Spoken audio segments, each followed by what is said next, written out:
ಎಲ್ಲರಿಗೂ ನಮಸ್ಕಾರ ರೀ.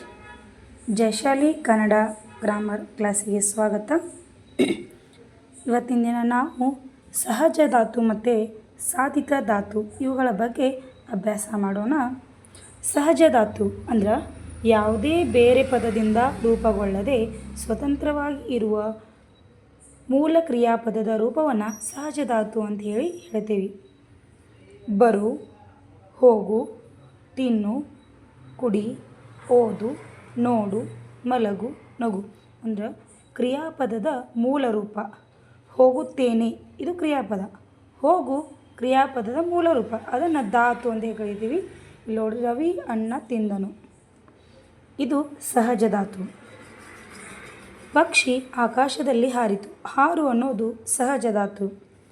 ಮಗು ಹಾಲು ಕುಡಿಯಿತು, ಕುಡಿ ಅನ್ನೋದು ಸಹಜ ಧಾತು. ಮಗು ಬೇಗ ಮಲಗಿತು, ಮಲಗು ಅನ್ನೋದು ಸಹಜ ಧಾತು.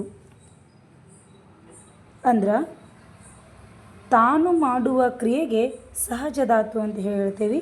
ಇನ್ನೊಬ್ಬರಿಂದ ಮಾಡಿಸುವ ಕ್ರಿಯೆಗೆ ಸಾಧಿತ ಧಾತು ಅಂತ ಹೇಳ್ತೀವಿ.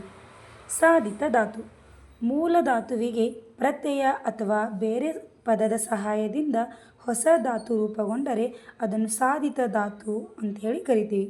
ಸಾಧಿತ ಧಾತು ಅಂದ್ರೆ ಮೂಲ ಧಾತುವಿಗೆ ಇಸು ಪ್ರತ್ಯಯ ಸೇರಿದರೆ ಅದು ಸಾಧಿತ ಧಾತು. ನಿಮಗೆ ಗೊತ್ತೈತಿ, ಮೂಲ ಧಾತು ಬರು, ಹೋಗು, ಹಾರು, ಮಲಗು, ತಿನ್ನು, ಇದಕ್ಕೆ ಇಸು ಪ್ರತ್ಯಯ ಸೇರಿದ್ರೆ ಅದು ಸಾಧಿತ ಧಾತು ಆಕೈತಿ. ಕಲಿ, ಕಲಿಸು, ಬರೆ, ಬರಿಸು, ನೋಡು, ನೋಡಿಸು, ಓದು, ಓದಿಸು, ಮಾಡು, ಮಾಡಿಸು, ಕುಡಿ, ಕುಡಿಸು, ನಗು, ನಗಿಸು, ತಿನ್ನು, ತಿನ್ನಿಸು. ಮೂಲ ಧಾತುವಿಗೆ ಪ್ರತ್ಯಯ ಸೇರಿ ಹೊಸ ಧಾತು ಬಂದರೆ ಅದು ಸಾಧಿತ ಧಾತು. ಮಗು ಓದುತ್ತದೆ, ಇಲ್ಲಿ ಇಸು ಪ್ರತ್ಯಯ ಬಂದಿಲ್ಲ.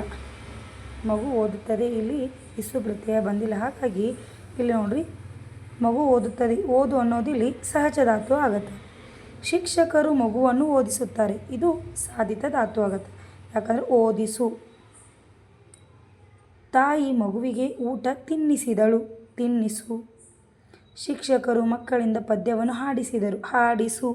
ಇವೆಲ್ಲ ಏನಾಗ್ತಾವ್ರಿ, ಸಾಧಿತ ಧಾತು ಆಗ್ತವೆ.